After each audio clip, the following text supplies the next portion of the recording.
Welcome to Frosting Your Gravy, everyone. Today I'm inviting you to join me as I prepare these delicious, perfectly crunchy homemade dill pickles. Wash your cucumbers really well and let them soak submerged in water for 4 hours. Drain the water and using a sharp wooden skewer, poke 3 holes about half an inch deep at each end of the cucumber, and stuff them tightly into your jars. The size of the jar doesn't matter. Stuff the jars tightly with your cucumbers, and if they're very large, cut them into quarters. Pour hot, boiling water from the kettle right over the cucumbers in every jar to the very top. That's why size of the jar doesn't matter.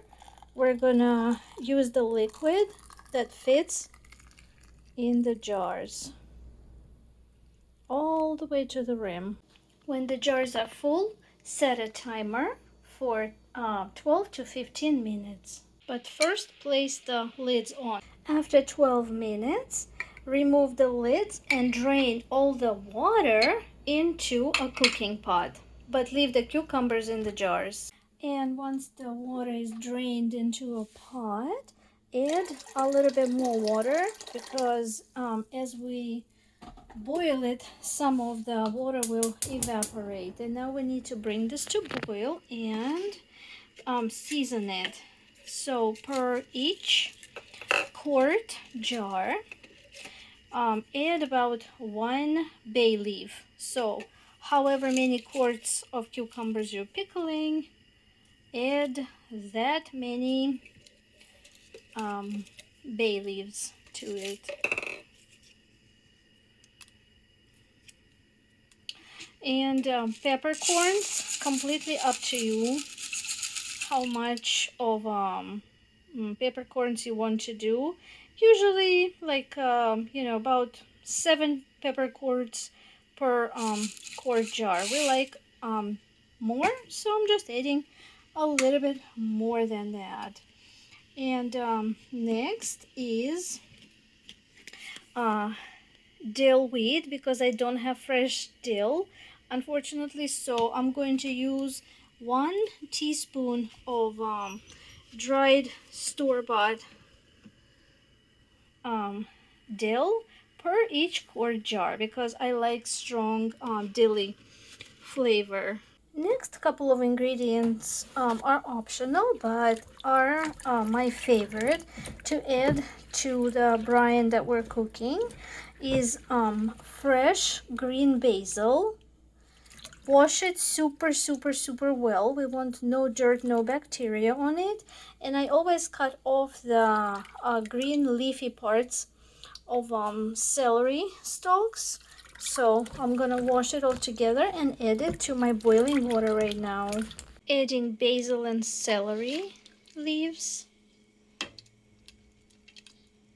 to the water, stir and bring it to a boil. Once your water with all the herbs and spices comes to a boil, reduce heat and simmer for 5 minutes.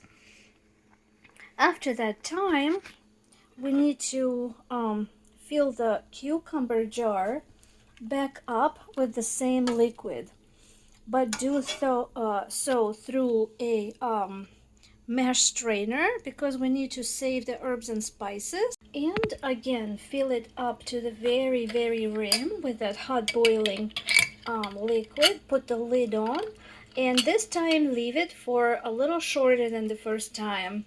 It can be 10 to 12 minutes. And then drain the liquid back into the pot.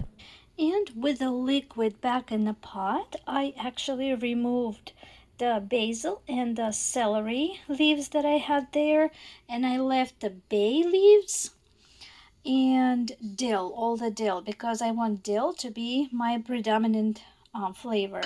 Turn the heat back on the burner with the pot, and once more pour a little more water from your kettle because some of this brine will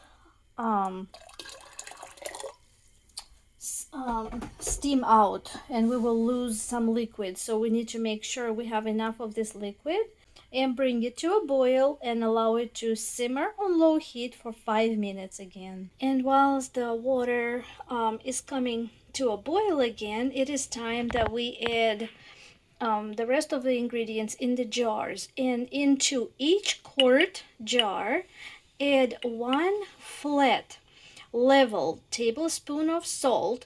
This is a 2-quart jar right here, so I will do 2 tablespoons of salt. And the salt needs to be plain, not iodized salt. Our next ingredient to add directly into the jar is sugar. Use a soup spoon and add 2 heaping soup spoons of sugar into each quart size jar. Or measure out 2 tablespoons plus 2 teaspoons of sugar into each quart size jar to make up for the heaping tablespoons. And our next ingredient is distilled white vinegar, 5% acidity. And for each quart size jar, you will need 5.5 tablespoons. Because my jars today are 2 quart, I'm going to do 11 tablespoons of white vinegar into each 2-quart size jar. My brine has been simmering for 5 minutes, and I'm going to fill up this jar all the way to the rim, all the way, as much as it'll go without spilling. Once you fill it up, seal them with your sterile lids and turn this jar upside down on a towel. And because I removed basil leaves and celery leaves from this water earlier, whenever I fill up the jars, I scoop up from the bottom to get some peppercorns and all that dill, so that, you know, they keep adding the flavor